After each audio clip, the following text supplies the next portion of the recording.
सरकारों को छोड़कर अधिकांश सरकारों ने, जो प्रदेश सरकारें हैं, उन्होंने उसके बाद इस कानून का सहारा लेकर अपने यहां भी उन संपत्तियों की जांच शुरू करी।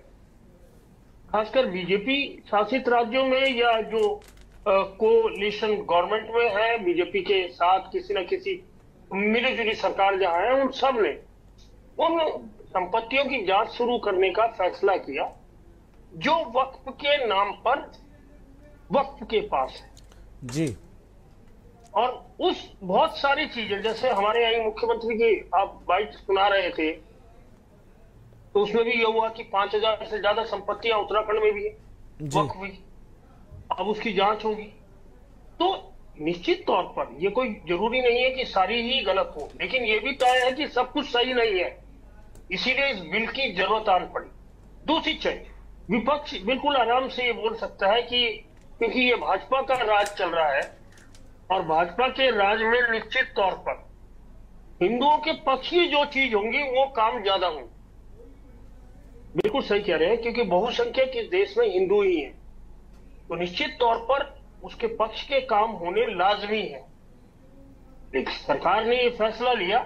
और ये देखिए, एक चीज और मैं कह रहा हूं कि देश की आजादी के बाद जब से हमारा संविधान बना है, ये कोई पहला ऐसी चीज नहीं है जो संशोधित हुई हो। संविधान में लगातार जिन जिन चीजों में कमियां पाई गई उन चीजों को संशोधित किया गया है। बहुत सारे संशोधन हुए हैं और ये भी कोई अंतिम नहीं है कि वक्फ कानून बन जाएगा तो इसमें संशोधन नहीं होगा। आने वाले समय में इसकी मेरिट और डिमेरिट पता लगेगी, उसके हिसाब से इसमें भी संशोधन होंगे। निश्चित तौर पर बहुत सारी चीजें ऐसी होंगी जो ये लगेगा कि व्यवहारिक नहीं है, इसमें संशोधित कर दिया जाए, जो व्यवहारिक है उसको और मजबूत बना दिया जाए। तो ये सारी चीजें होंगी।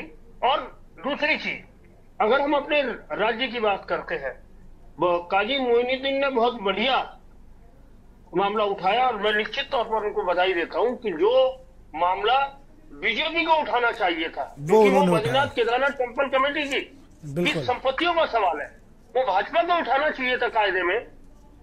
अगर काजी निजामुद्दीन ने उठाया है, जो बहुत प्रखर विधायक है, उनके पिताजी भी बहुत प्रखर विधायक थे उत्तर प्रदेश के जमाने में, उनके तो उन्होंने अगर उठाया तो निश्चित तौर पर सरकार को उस पर ध्यान देना चाहिए और बीकेटीसी की जिन संपत्तियों में कब्जे हैं, मुकदमे हैं, उनको गंभीरता से लेकर उनको खाली कराने का प्रयास करना चाहिए। जी भाई।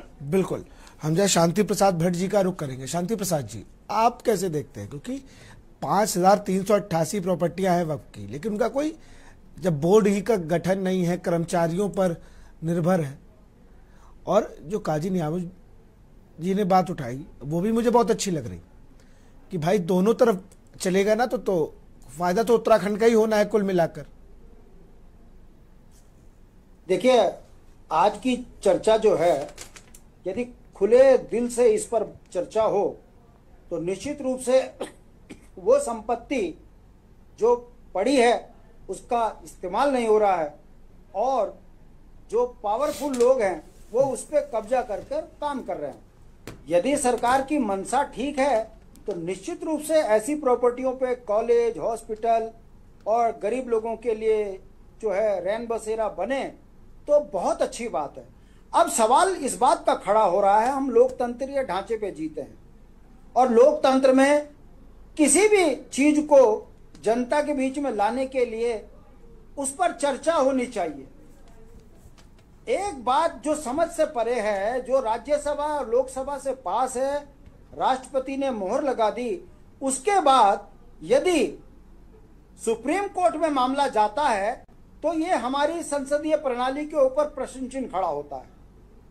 या तो सरकार अपने पक्ष को सही तरीके से जनता के बीच में नहीं रख पा रही है, इसलिए विवाद सदन से होकर सुप्रीम कोर्ट तक जा रहा है, या सरकार जानबूझकर चाहती है कि एक वर्ग विशेष के साथ में टारगेट करके राजनीतिक ध्रुवीकरण किया जाए।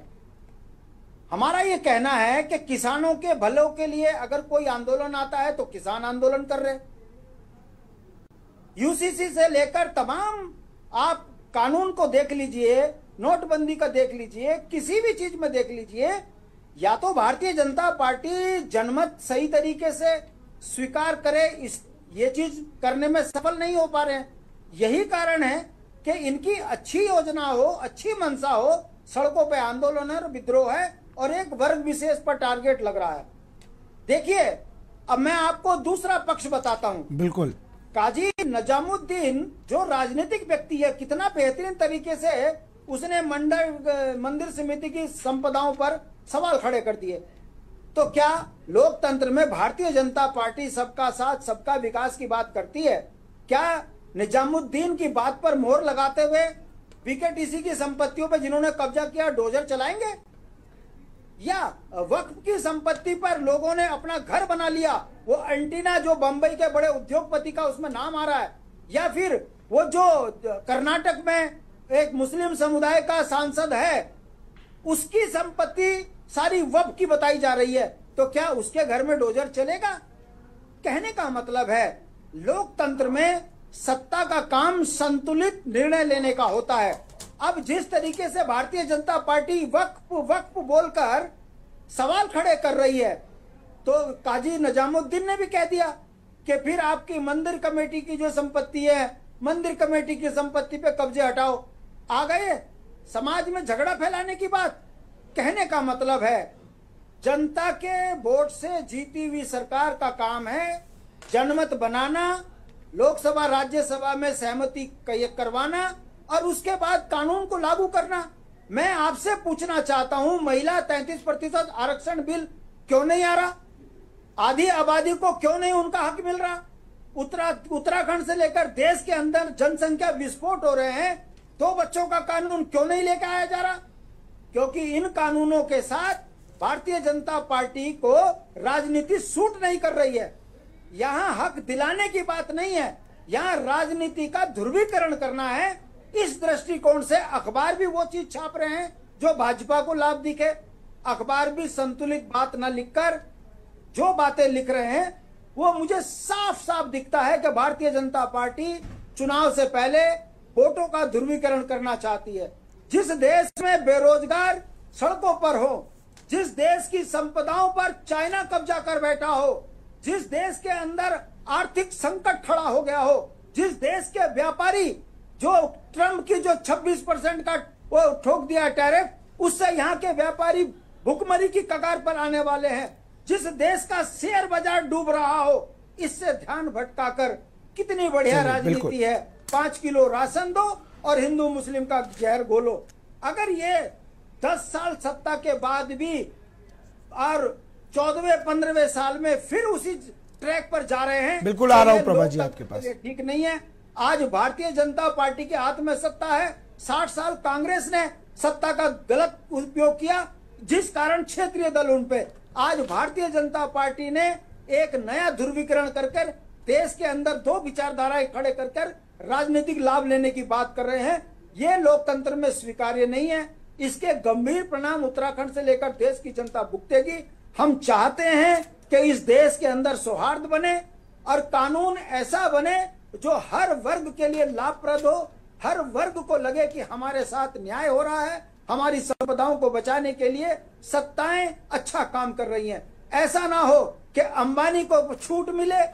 आप बताइए क्यों नहीं एंटीना पर बुलडोजर चला दिया? चलिए बिल्कुल जवाब लेते हैं। शांति प्रसाद जी जवाब भी ले लेते हैं। बिल्कुल बोल रही है, यही कारण है। अब जवाब भी ले लेते हैं। चलिए आप सबको रोकेंगे, इसी बीच हम सीधे आपको यूपी के गोरखपुर ले चलते हैं, जहां पर सीएम योगी